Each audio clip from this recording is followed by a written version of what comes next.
O nome Saulo significa o grande. O nome Paulo significa o pequeno. Ao fazer esse filme, aprendi a mudar uma pequena e minúscula letra, para que possamos nos tornar grandes aos olhos de Deus. Mas isso exige que sejamos pequenos. Se quisermos ser grandes. Esse é o caminho dos santos. Esse é o caminho do sagrado. E é assim que Saulo se tornou São Paulo. O chamado vem quando menos esperamos. Eu me lembro do meu chamado vividamente. Eu tive a seguinte experiência. Aos 19 anos, eu estava num cinema na minha cidade em Mount Vernon, Washington. O filme acabou e lá na escuridão, com a minha única companheira, minha bola de basquete, na poltrona ao lado, eu tive uma sensação no coração. Me fez pensar que eu deveria ser um ator. Que foi para isso que Deus me criou. Que era isso que Ele queria de mim. Sim. Minha sensibilidade racional interferiu. Eu não sabia nada sobre atuar, sem agente, sem empresário. Eu não consigo decorar os textos. Ainda assim, uma inspiração veio. Eu tinha um chamado. Mais à frente, na primavera de 2000, me foi oferecido o papel de Edmund Dantes no Conde de Monte Cristo. Foi uma nova adaptação do clássico Dumas. Um período muito estressante. Pela primeira vez na vida eu senti o que é ser um ator principal. E eu me deparei com aquilo que eu almejava alcançar por tanto tempo, mas não tinha paz. Tudo nesse filme foi uma batalha.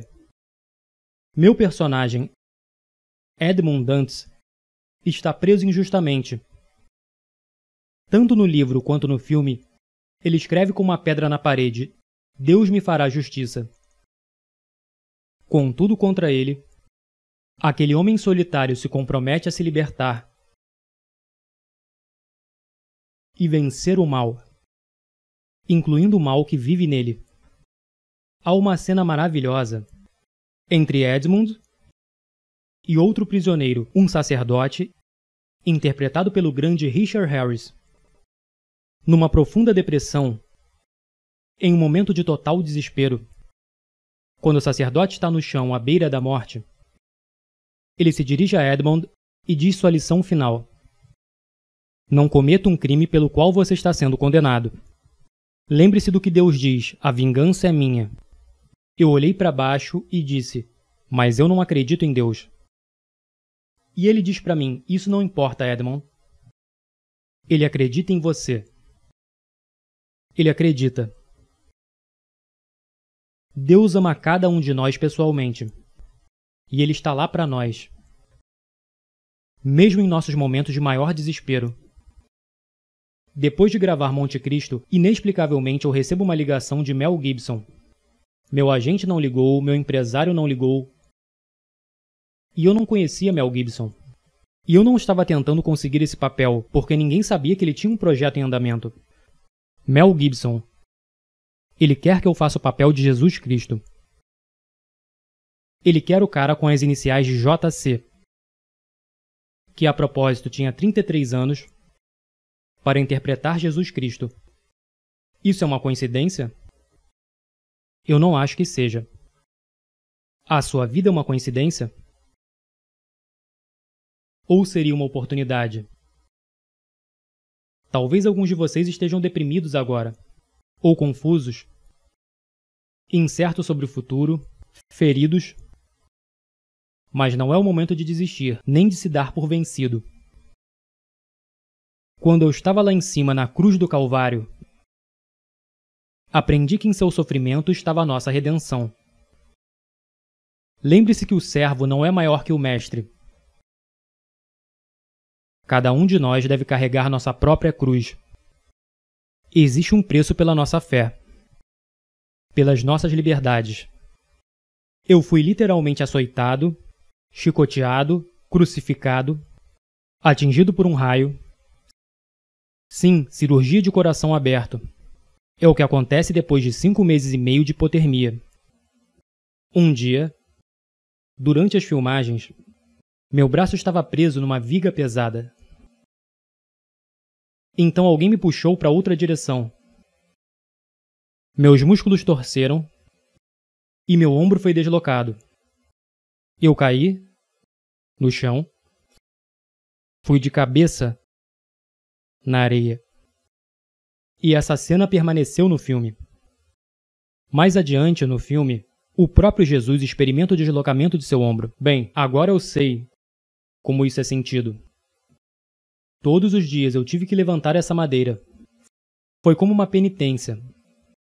Meu ombro estava rasgando, ficando em carne viva. E hora após hora, ficava cada vez mais pesado. Mas se isso tivesse sido filmado no estúdio, você nunca teria visto essa performance.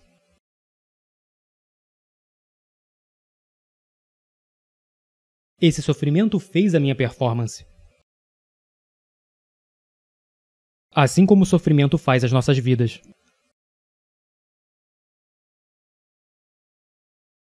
Alguns de nós nesse momento, e vocês os conhecem, se agarram a um falso cristianismo.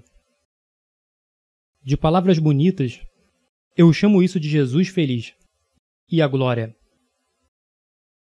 Pessoal, houve muita dor e sofrimento antes da ressurreição. E a sua caminhada não será diferente. Então abrace sua cruz e siga em direção ao seu objetivo. Eu quero que você entre nesse mundo pagão. Eu quero que você entre nesse mundo pagão e confesse descaradamente sua fé em público. O mundo precisa de guerreiros orgulhosos, animados por sua fé. Guerreiros como São Paulo e São Lucas, que arriscam seus nomes e suas reputações para levar sua fé, seu amor por Jesus ao mundo. Deus está chamando cada um de nós, a cada um de vocês, para fazerem grandes obras, mas quantas vezes nós não respondemos e ignoramos sua voz como se fosse um devaneio mental? É hora da nossa geração aceitar o chamado, ao chamado de Deus, que exorta todos nós a nos entregarmos inteiramente a Ele, para que sua mão gentil guie você em seu caminho. Mas primeiro você tem que assumir o compromisso, orar, jejuar e meditar nas Sagradas Escrituras, e se comprometer a levar os Santíssimos Sacramentos a sério. Porque vivemos em uma cultura agora que está em declínio. As pessoas estão em perigo de sucumbir nos próprios excessos. O mundo inteiro está imerso no pecado. Mas no silêncio do nosso coração, Deus está nos chamando. Está chamando a cada um de nós para nos entregarmos inteiramente a Ele. E quantas vezes o ignoramos? Ignoramos o seu doce chamado, o grande santo de Auschwitz, São Maximiliano Kolbe. Disse que a indiferença é o maior pecado do século XX. De fato, meus irmãos e irmãs, também é o maior pecado do século XXI. Temos que nos livrar dessa indiferença, dessa tolerância destrutiva para com o mal. Somente nossa fé e a sabedoria de Cristo podem nos salvar. Mas isso requer guerreiros prontos para arriscarem suas reputações, seus nomes e até suas próprias vidas, para permanecermos na verdade. Coloque-se à parte dessa geração corrompida. Seja santo. Você não foi feito para se encaixar. Você nasceu para se destacar. Agora, em nosso país, estamos felizes em seguir com a correnteza. Nós temos um culto à liberdade agora, em que todas as opções são iguais, não importa quais sejam as consequências. Você realmente acha que isso é liberdade? O Papa João Paulo disse: a democracia não pode ser mantida sem quaisquer obrigações específicas, sem as verdades morais sobre a pessoa humana e a sociedade. A questão fundamental colocada por uma sociedade democrática é a seguinte: como podemos viver juntos? Buscando uma resposta para essa pergunta, a sociedade pode esconder verdades morais e razões morais? Toda geração americana precisa saber que a liberdade existe não para você fazer o que quiser, mas para que você tenha o direito de fazer o que deve. Essa é a liberdade que eu quero para você. Liberte-se do pecado. Liberte-se de suas fraquezas. Liberte-se da escravidão imposta a nós pelo pecado. Essa é a liberdade pela qual vale a pena morrer. Isso me lembra o que Mel Gibson disse em seu primeiro filme vencedor do Oscar, Coração Valente. O que ele disse ao seu pequeno e desorganizado exército. E eu digo a vocês essa noite: eu vejo um exército inteiro de meus compatriotas aqui desafiando a tirania. Vocês vieram lutar como homens livres. E vocês são homens livres. O que vocês farão sem a liberdade? Vocês lutarão? Um homem diz: não, correremos e viveremos. Sim. Lutem e vocês poderão morrer. Fujam e vocês viverão. Pelo menos por enquanto. E quando estiverem morrendo em suas camas muitos anos depois, vocês almejarão negociar todos os dias, de hoje até aquele dia, pela chance, apenas uma chance, de voltar aqui e dizer a nossos inimigos que podem tirar nossas vidas, mas jamais tirarão a nossa liberdade. Todo homem morre.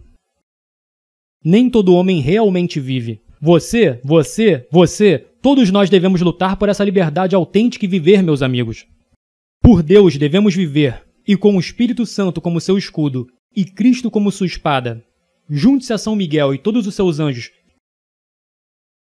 Envie Lúcifer e seus capangas ao inferno de onde eles pertencem.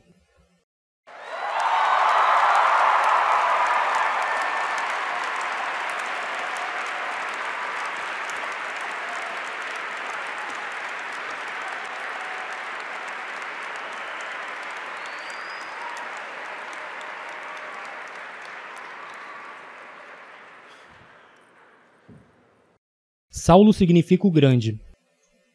O que Paulo significa? O pequeno. Então, se quisermos ser grandes aos olhos de Deus, o que precisamos ser? Pequenos? Quero dizer, o que precisamos ser? Desculpe. Pequeno.